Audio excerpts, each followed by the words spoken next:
आंसू हैं, दुनिया को मत दिखाना, जगत को मत दिखाना। जगत को अपने आंसू दिखाओगे तो जगत तुम्हारे आंसुओं का मखौल करेगा, मजाक करेगा। ये आंसू अगर रोए निकले बाहर और अगर दिखाना ही पड़ता है तो जगत को ना दिखाना। इन आंसुओं को तो जगन्नाथ ही समझ पाएगा, वो ही इसके महत्व को जानेगा। रोना है तो उनकी आगे। इसलिए किसी ने कहा, if you will laugh the world will laugh with you, but if you weep alone. अगर आप हंसते हो तो दुनिया आपके साथ मुस्कुराएगी, लेकिन अगर आप रोते हो तो आप अकेले रह जाओगे, आपका साथ देने वाला दुनिया में कोई नहीं मिलेगा। आज विदुर जी महाराज मैत्री मुनि से मिले, चरणों में प्रणाम किया और प्रश्न किया, हर कोई प्राणी सुख के लिए कर्म करता है, बदले में उसे दुख मिलता है, क्यों? आज जितने यहां पर बैठे हैं कोई ऐसा नहीं जो दुख के लिए कर्म करे, हर कोई सुख के लिए कर्म करता है, लेकिन क्यों बदले में दुख मिलता है? सुखाय कर्माणि करोति लोको न तहि सुखम वान्य दुपारमंबा। कारण उत्तर दिया, बड़ा सुंदर उत्तर है। सब प्राणी सुख के लिए कर्म करते हैं लेकिन दुख हाथ लगता है, क्यों? क्योंकि भगवान को भूल करके कर्म करते हैं, और जो प्राणी भगवान को भूल करके कर्म करेगा उसे जीवन में दुख ही दुख मिलने वाला है और सुख मिल ही नहीं सकता है। जनस्य कृष्णात् विमुखस्य दैवात् अधर्मशीलस्य सुदुःखितस्य। और जो प्राणी भगवान को भूल गए हैं, ऐसे ही प्राणियों को भगवान की याद दिलाने के लिए संत महात्मा विचरण करते हैं। एक कथा सुनाकर वाणी को विश्राम की ओर ले जा रहा हूं। इटावा के पास में एक जगह है महाराज, भरतना गांव है। वहां पर एक महात्मा रहा करते रहे। उनका असली नाम तो किसी को नहीं पता, लेकिन लोग उनको खटखटा बाबा कहते थे। खटखटा बाबा क्यों कहते थे? वो कहीं पर भी जाते दरवाजा खटखटाते थे, लोग बोले खटखटा बाबा, और कुछ कहते नहीं। एक बार उन महात्मा ने स्त्री का वेश पहना, कान में कुंडल, नाक में नथनी, ओढ़ना, हाथ में चूड़ी। लोगों ने कहा, महात्मन ये कैसा विचित्र वेश आपने आज पहन लिया? बोले भैया हमने पहना क्या, जिसको जरूरत होगी दे देंगे, अपने लिए तो क्या लिया। महात्मा चल पड़े।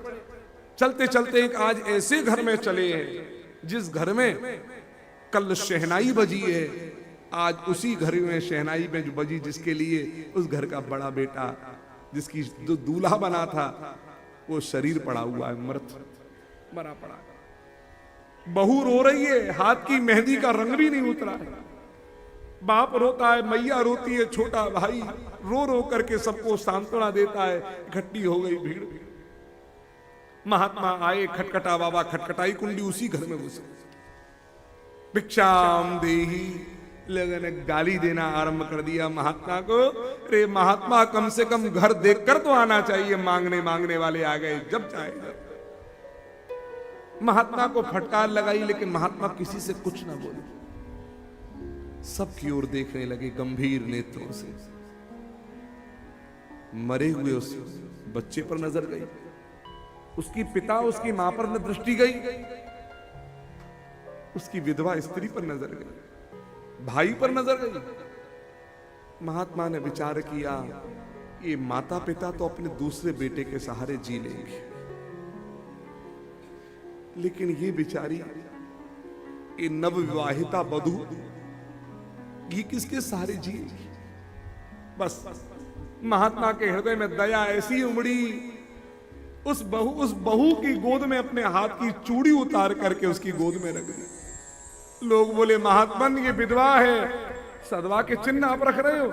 ओढ़ना उतार के उसके ऊपर डाल दिया, कान के कुंडल उतार कर गोद में, नाक की नथनी उठा करके गोद में, और मरे हुए बेटे के पास में बैठ करके महात्मा ने कान में उसके मुख ले जा करके कहा, नारायण बेटा, अभी दुनिया में बहुत काम करने हैं तुझे, इतनी जल्दी क्यों सो गया?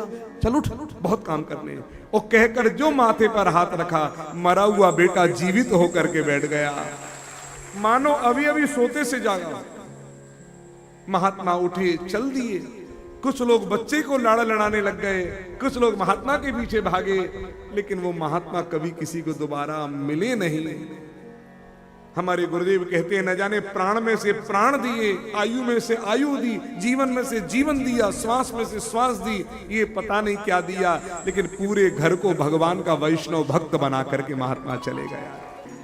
ये महापुरुष अनुग्रहाय चरंति नूनम, घर घर जाकर अनुग्रह करते हैं भगवान की। ये कथा सत्संग है क्या? भगवान के प्रति आपके हृदय में अनुराग का दीप जल जाए। यदि संत महात्मा नहीं होते, ये संसार कब का जल जाता। आग लगी आकाश में, झरझर गिरत अंगार, यदि नहीं होते संत जगत में, जर मर तो संसार। यदि नहीं होते संत जगत में, जर मर तो संसार।